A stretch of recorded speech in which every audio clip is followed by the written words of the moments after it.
صلی اللہ علیہ وسلم کی جانب حکم ارشاد فرمایا ہے وَذَكِّرْ فَإِنَّ الذِّكْرَىٰ تَنفَعُ الْمُؤْمِنِينَ، آپ نصیحت کیجئے، بے شک نصیحت اہل ایمان کو فائدہ پہنچاتی ہے۔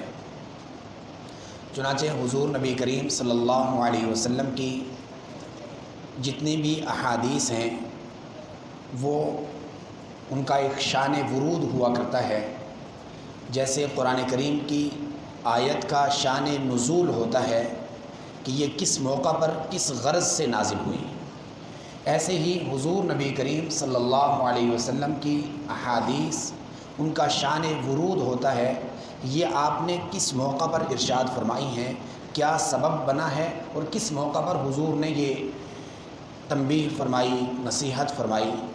تو حضور صلی اللہ علیہ وسلم کو فرمایا گیا وَذَكِّرْ فَإِنَّ الذِّكْرَىٰ، آپ نصیحت کیجئے، بے شک یہ نصیحت ایمان والوں کو فائدہ پہنچاتی ہے۔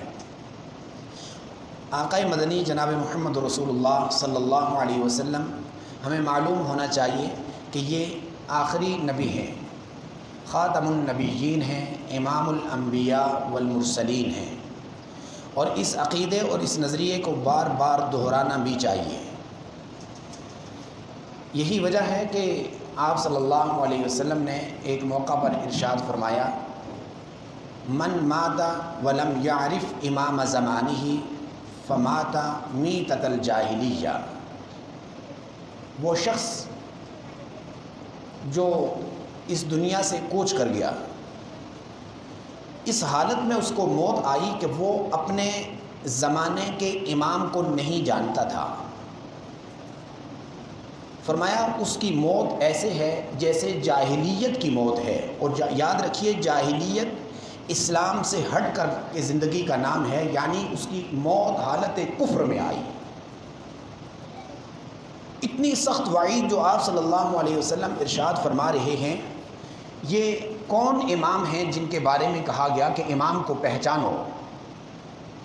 تو یہ محلے کے، جمعہ کے، عید کے، فقہ کے، حدیث کے، تفسیر کے ان ائمہ کی بات نہیں ہے، یہ زندگی کے امام کی بات ہوئی ہے کہ آپ کی زندگی کا جو امام ہے اس کو پہچانو، اور جو آپ کی زندگی کے امام کو نہیں پہچان سکے گا اور وہ مر گیا تو اس کو جاہلیت یعنی غیر اسلام والی موت آئی۔ ہماری کم علمی کی وجہ سے، معلومات نہ ہونے کی وجہ سے کچھ لوگوں نے اس کو امام زمانہ ہی، امام مہدی کی طرف موڑ دیا، 12ویں امام کی طرف موڑ دیا، فلاں کی طرف، فلاں کی طرف۔ ایسی بات نہیں ہے۔ امام کون ہے؟ امام وہ ہیں جو، ہماری تو خوش نصیبی ہے کہ ہمارے امام امام الانبیاء ہیں۔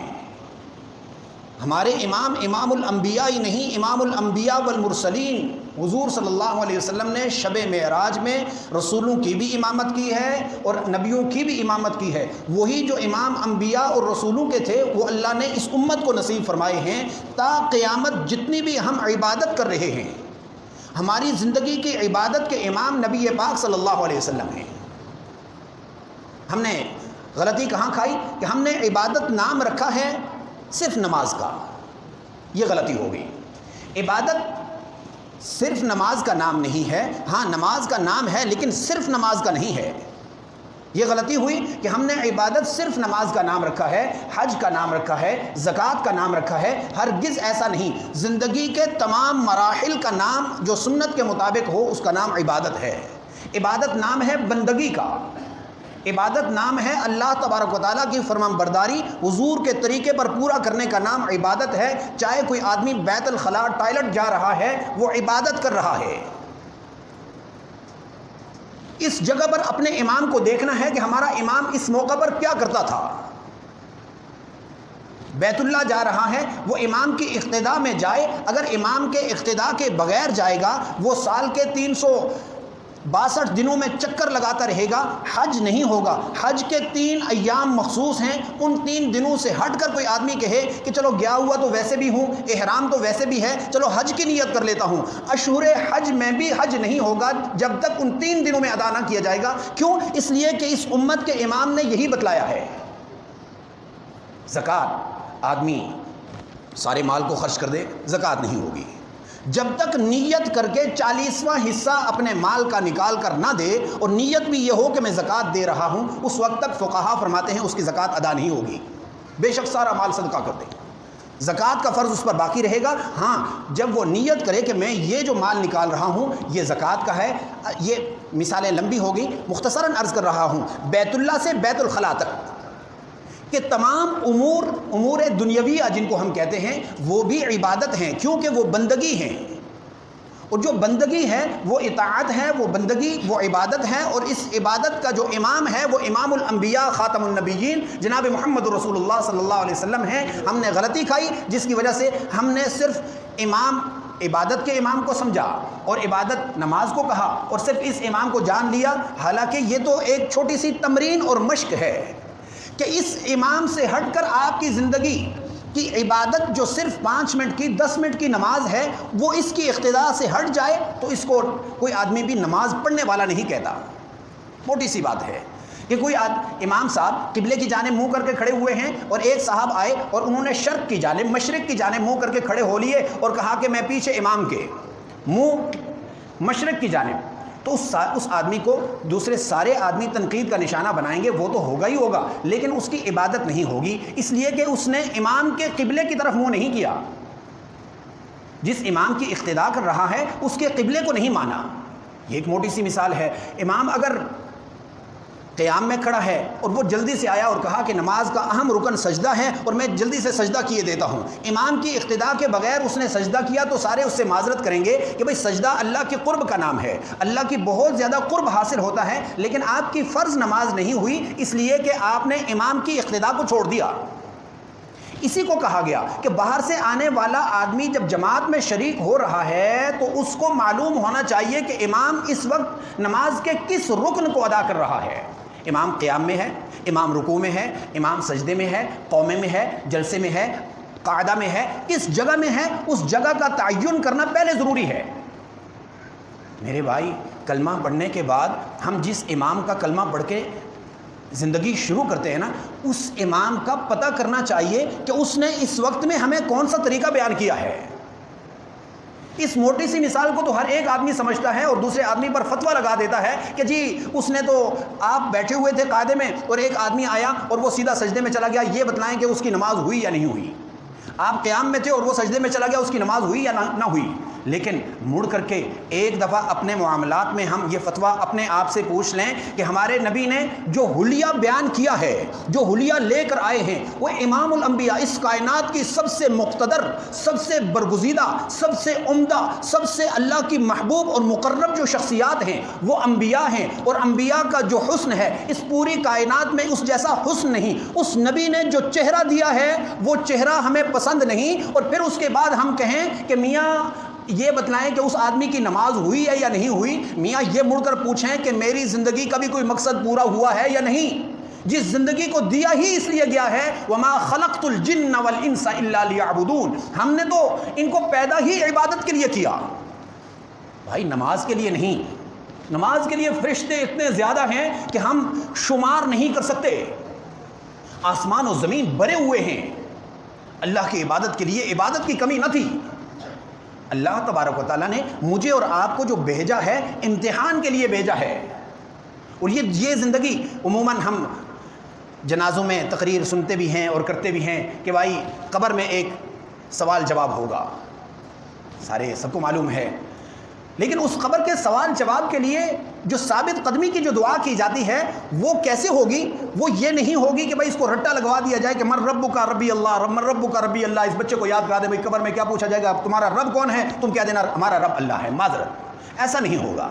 وہ رٹا رٹایا جملہ نہیں ہوگا، وہ مر ربو کا پوچھ کر کے یہ پوری ویڈیو چلائی جائے گی تیری زندگی میں، تو نے اس جگہ پر بھی اللہ کو رب نہیں مانا، اس جگہ پر بھی رب کی ربوبیت کا انکار کیا، اس جگہ پر کہا کہ میرا منصب کام کرتا ہے، تجارت کام کرتی ہے، عہدہ کام کرتا ہے، منصب کام کرتا ہے، یہ تیری ساری زندگی کا یہ جو دلیل ہے اس دعوے کے خلاف ہے۔ آج تو ربی اللہ کہہ رہا ہے، آج آنکھ بند ہونے کے بعد کہہ رہا ہے، آج کا یہ جملہ قابل قبول نہیں۔ اس کے لیے تو اس زندگی میں رنگ بھرنا پڑتا تھا کہ اس میں ایسی کشیدہ کاری کی جاتی کہ میری زندگی کا اٹھنا بیٹھنا بتلاتا کہ ربی اللہ، میرا رب اللہ ہے۔ من نبیوں کا، تیرا نبی کون ہے، تیرا امام کون تھا؟ اللہ اکبر. اگر ایک دم سے محمد رسول اللہ زبان سے کہہ دیتا ہے بندہ، تو پھر اس کو ویڈیو چلا کر دکھائی جائے گی. یہاں میچنگ ہے، تجارت میں میچنگ ہے، وزارت میں ہے، اولاد والد ہونے کی، اولاد اور والد ہونے کی نسبت سے، شوہر ہونے کی حیثیت سے، حاکم اور وزیر ہونے کی نسبت سے تو کس طرح حضور کا دعویٰ دم بڑھتا ہے. تیرا تو ایک عمل بھی میچ نہیں ہے. وہ سوال جواب ایسا نہیں زبانی سے انہوں نے کہہ دیا، پوچھ لیا اور ہم نے جواب دے دیا کہ میاں یہ ہو گیا نا. وہاں پر یہ ساری کتاب زندگی، اقرا کتابک کفا بنفسک اليوم علیک حسیبا، آج کے دن اپنی اس کتاب کو پکڑ اور حساب کے لیے یہی کافی ہے، جو تیرا لکھا ہوا پرچہ ہے یہ کافی ہے. ہم اپنے پرچے میں روزانہ اندراج کروا رہے ہیں، خود کر رہے ہیں عمل کے ذریعے، اور کرامن کاتبین وہ اندراج کر رہے ہیں. مجھے اور آپ کو فکر کرنی چاہیے کہ میں نے اور آپ نے اپنی زندگی کے کس کس گوشے میں حضور کی مخالفت کر رکھی ہے، اور حضور کی مخالفت کرنے کے بعد بھی ہم کہیں کہ ہم نے ان کو امام مانا. میاں مسجد کے امام کی خلاف ورزی پر تو ہر بندہ پوچھنا شروع کر لیتا ہے پچھلے کی نماز ہوئی ہے یا نہیں ہے، اور اس نے ادھر منہ کر کے پڑھی، وہ نماز میں کھجلی کر رہا تھا، وہ نماز میں ادھر ادھر دیکھ رہا تھا. اگر مجھے اور آپ کو زندگی کی نماز میں پوچھ لیا جائے کہ بھئی تو بھی تو غیروں کی طرف دیکھ رہا ہے، اتنے بڑیا امام، اتنے بڑے امام جو کائنات میں ساری چیزوں کے امام ہیں، ساری مخلوقات کے امام ہیں، سارے انبیاء کے امام ہیں، وہ تجھے دیے اور تو غیروں کی طرف دیکھ رہا تھا. اس وقت میں ہمارے پاس کوئی جواب نہ ہوگا. اس لیے میرے بھائی اپنی زندگی میں جو رنگ بھر رہے ہیں قبر کے لیے کہ وہاں کے سوال جواب آسان ہو جائیں، اس میں اس بات کو مد نظر رکھیں کہ وہاں زبانی سوال جواب نہیں ہیں، وہاں پر عملی سوال جواب ہوں گے. ساتھ کتاب بھی لٹکائی ہوئی ہوگی گلے میں کہ اس کو بھی دیکھ لو، اور میاں ساتھ اپنے سوال اور جواب کو بھی دیکھ لو. تو جب آدمی وہاں پر دعویٰ کرے گا کہ میرا رب اللہ ہے، تو جواب دے گا میرا رب اللہ ہے، تو دینے کی سمجھنے کے باوجود بھی ساتھ نہیں دے گی زبان. کیوں؟ اس لیے کہ عمل اس کے خلاف چلتا رہا ہے.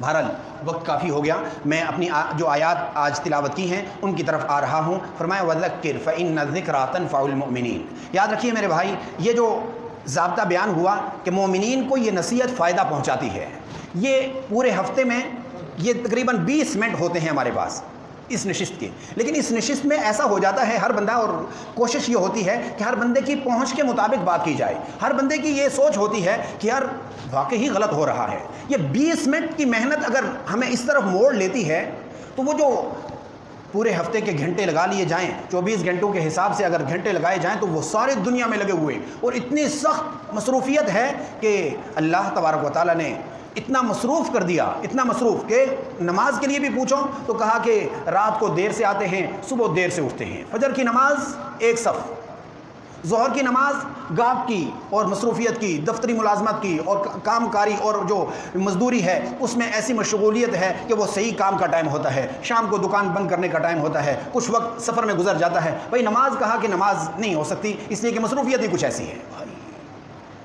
اس نماز کے بغیر ہم اپنی مصروفیت کو جاری رکھ کر کیا کرنا کیا چاہتے ہیں؟ معاش میں بہتری لانا چاہتے ہیں؟ اللہ تبارک و تعالیٰ فرما رہے ہیں ما ارید منہم من رزق، ہم انسانوں سے رزق کا مطالبہ نہیں کرتے. ہمارا مطالبہ نہیں ہے کہ وہ رزق اکٹھا کریں. وما ارید ان یطعمون، اور نہ ہی ہمارا یہ مطالبہ ہے کہ وہ کما کر کے ہمیں کھلائیں، ایسا نہیں ہے. دوسرے مقام پر فرمایا نحن نرزقک، ہم آپ کو رزق دیں گے. آپ کا کام ہے آپ نماز پڑھیں اور نماز کو پابندی کے ساتھ ادا کرتے رہیں. نحن نرزقک، رزق کا وعدہ تو ہمارے پاس ہے، وہ ہم دینے والے ہیں. ہم نے کیا کر دیا؟ ہم نے یہ کر دیا کہ جو رزاق ہے اس سے قطع تعلقی کر کے رزق کے پیچھے گھوم رہے ہیں، جس کی وجہ سے آج ہر ایک آدمی کی فریاد ہے اور رونا ہے. اور واقعی بنتا بھی ہے کہ جو تنخواہیں ہیں وہ اسی قدر ہیں، لیکن مہنگائی 2 گنا نہیں 4 گنا اوپر ہو چکی ہے اور ہر ایک آدمی رو رہا ہے. اس کیفیت میں کچھ اور ہو سکتا ہے یا نہیں ہو سکتا؟ کم از کم خالق کا دروازہ، رازق کا دروازہ تو کھلا ہے، اس سے برکت مانگ لی جائے. کیونکہ باقی یہ جو کیفیت چل رہی ہے ملک پاکستان کی، قرض درز قرض، ہر ایک سے قرض لیا ہوا، پوری قوم مقروض ہوئی اور اتنی مقروض کہ نہ پوچھئے کہ معیشت کہاں تک پہنچ گئی. اس سارے صورتحال میں اللہ تبارک و تعالیٰ فرما رہے ہیں ان اللہ هو الرزاق ذو القوة المتین، بے شک اللہ تبارک و تعالیٰ رزاق ہے، مبالغہ کا صیغہ ہے، بہت زیادہ دینے والا. رزاق کہتے ہیں رازق کہتے ہیں دینے والے کو اور رزاق کہتے ہیں بہت زیادہ دینے والا. اور میرے بھائی ہم نے اس کو صرف رزق کے ساتھ کھانے پینے کے ساتھ خاص کیا ہے. یہ رزاق کا معنی ہی دینا ہوتا ہے. رزاق کا معنی دینے والا, بہت زیادہ دینے والا. جب اللہ تبارک و تعالیٰ دینے والا ہے اور ذو القوۃ المتین, تمام معیشتوں سے اوپر اللہ تبارک و تعالیٰ کا ہاتھ ہے, وہ جیسے چاہیں برکت دے سکتے ہیں. ایسے عالم میں جب ہم پریشان ہیں تو ہمیں چاہیے کہ ہم اللہ تبارک و تعالیٰ کے ساتھ اپنا کانٹیکٹ بحال کریں اور نمازوں کی طرف کم از کم اپنی زندگی کا ایک نصب العین بنائیں کہ ہماری نماز کوئی نہیں رہے گی. چاہے ہم گھر میں ہیں, سفر میں ہیں, تجارت میں ہیں, ملازمت میں ہیں, کسی جگہ پر بھی ہیں, جہاں پر موقع ملا فوراً. اور اس کے لیے بہترین طریقہ یہ ہے کہ آدمی باوضو رہے. جب باوضو رہتا ہے تو تھوڑے سے وقت میں بھی آدمی نماز پڑھ لیتا ہے. وگرنہ شیطان کہتا ہے ابھی تو وضو کرے گا, ابھی تو اس مصروفیت میں پڑے گا, ٹائم کم رہ گیا. پہلے سے نکلیں گھر سے باوضو, جو ہی اذان کی آواز کان میں پڑی, نہ دیکھیں کون سی مسجد ہے, نہ دیکھیں صحرا ہے یا روڈ ہے, وہاں پر اپنا مصلی, اپنی چادر خالی زمین کے اوپر سر اللہ کے سامنے رکھ کر یہ التجا کر دیں کہ اللہ تیرا بلاوا آیا, میری طرف سے دیر نہیں ہوئی. پھر دیکھیے کہ ہمارا بلاوا ہو اور اللہ کی برکات کیسے نازل ہوتی ہیں. ہم نے قطع تعلقی کی ہوئی ہے اور رزق اس طرح چاہتے ہیں جس طرح صحابہ کرام کو برکت والا رزق ملا ہے. یہ بہت مشکل بات ہے. اس لیے میرے بھائی جو حالات ملک پاکستان کے چل رہے ہیں, دن بدن پیچھے سود کو رو رہے تھے, اب تو نئے ایک قانون کا پاس ہونا سمجھ میں آ رہا ہے اور سنا جا رہا ہے, شنید چل رہی ہے, تذکرے ہو رہے ہیں. اور وہ قانون کیا ہوا؟ وہ قانون ایک تیسری جو جنس ہے اس کے لیے پاس ہوا 2018 میں. اور اس تیسری جنس میں شامل ہونے کے لیے بہت سارے کرم فرما اور بہت ساری مخلوق میں سے 30,000 کے لگ بھگ لوگ اندراج کرا چکے ہیں نادرا میں کہ میں اپنے آپ کو عورت محسوس کر رہا ہوں, اور دوسرا جا کر عورت کہتی ہے میں اپنے آپ کو مرد محسوس کر رہی ہوں. اور نادرا والے اس قانون کو دیکھتے ہوئے فوراً لکھ دیتے ہیں کہ آج سے عورت جو ہے وہ مرد ہے, جو مرد ہے وہ عورت ہے, اور وہ آگے چل کے معاشرے میں خرابیاں پیدا کر رہے ہیں. پہلے سے اللہ کے غضب میں آئے ہوئے, پہلے سے اللہ تبارک و تعالیٰ کی جانب سے آفات اور بلیات کا نزول ہے, سیلاب کی کیفیت ہے, زلزلے ہو رہے ہیں, اور ایسی ایسی بارشیں کہ 10 منٹ کے اندر بارش ہوتی ہے اور سیلاب کی کیفیت بن جاتی ہے. اس رب کو مزید اس کے غصے کو جھنجھوڑنے والی کیفیات ملک پاکستان میں چل رہی ہیں. ایسے قانون کو دوبارہ سے اس کی ترمیم اور اس کو سر نو جائزہ لینا کہ یہ جو تیسری جنس کے لیے بنایا, یہ دوسری اجناس بھی اس میں شامل ہو رہی ہیں. اس کے لیے دفاع ضروری ہے, ترمیم ضروری ہے کہ یہ قانون دوبارہ واپس لیا جائے یا اس کے اوپر نظر ثانی کی جائے. ہم پہلے سے اللہ تبارک و تعالیٰ کے غضب میں آئے ہوئے ہیں, مزید کسی اور غضب کے متحمل نہیں ہیں. کوشش کی جائے کہ اللہ کو راضی کرنے کے لیے اپنی زندگی کو 5 نمازوں کے لیے مختص کریں کہ ہم نے نمازیں بھی پڑھنی اور جو باقی امور شرعیہ ہیں ان کو بھی ادا کرنا ہے. اللہ کریم ہم سب کو عمل کرنے کی توفیق نصیب فرما دے. قل يا عبادي الذين أسرفوا على أنفسهم لا تقنطوا من رحمة الله